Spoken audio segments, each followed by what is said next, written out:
On the 31st of May 2013, a Boeing 737-800 passenger aircraft on the approach to Eindhoven Airport in the Netherlands encountered a pitch-up upset and subsequent stick shaker activation.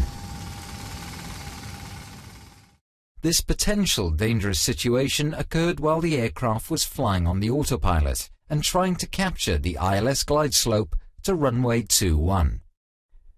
During this approach, a false glide slope was captured. After the stick shaker warning, the crew increased the airspeed and executed a go-around. The subsequent approach and landing was uneventful.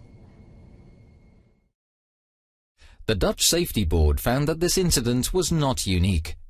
At least 4 comparable incidents were identified in different countries where different types of aircraft captured false glide slope signals that led to inadvertent pitch-up upsets.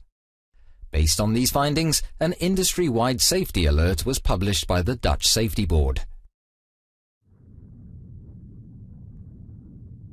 The Boeing 737 flight approaching Eindhoven originates from the south and is on a published route inbound to runway 21, when ATC vectors the crew to fly a heading of 310 degrees, thereby decreasing the flying distance.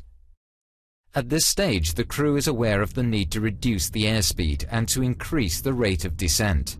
The speed brakes are therefore used. The aircraft is flying in clouds under instrument meteorological conditions. Both the autopilot and autothrottle are engaged. Unaware to ATC, a strong upper wind of 30 knots coming from the northeast pushes the aircraft towards the runway. When ATC vectors the aircraft to a heading of 250 degrees to intercept the localizer, the final approach segment was further shortened. The strong tailwind on final prevents the crew to increase the descent rate enough to intercept the glide slope. The crew configures the aircraft for landing by extending the flaps and landing gear early compared to the normal procedure. The ILS glide path is approached well above the normal 3-degree glide path, where approaching from below is the standard procedure. The result was that the aircraft flew 1,000 feet above and almost parallel to the 3-degree glide path. The ILS glide slope antennas transmit 2 radio signals, a 150 Hz fly up signal and a 90 Hz fly down signal. When both signals are equal, the aircraft is on the glide path to the runway. The angle of the glide slope is usually 3 degrees.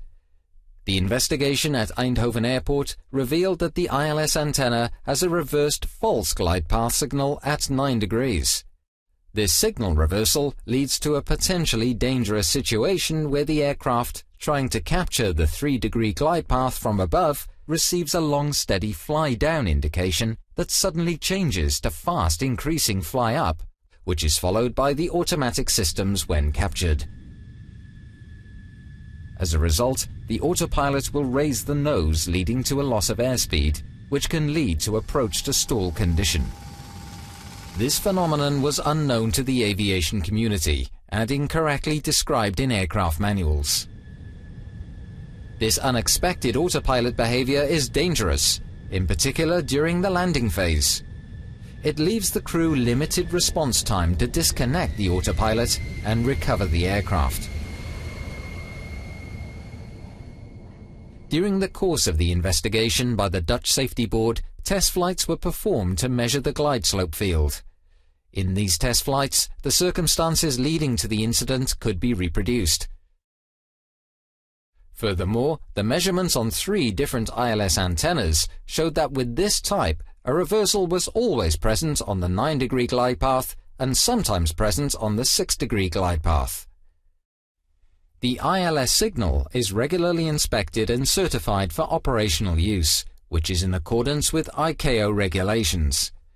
However, the upper limit of this flight inspection area has an angle of 5.25 degrees from the runway.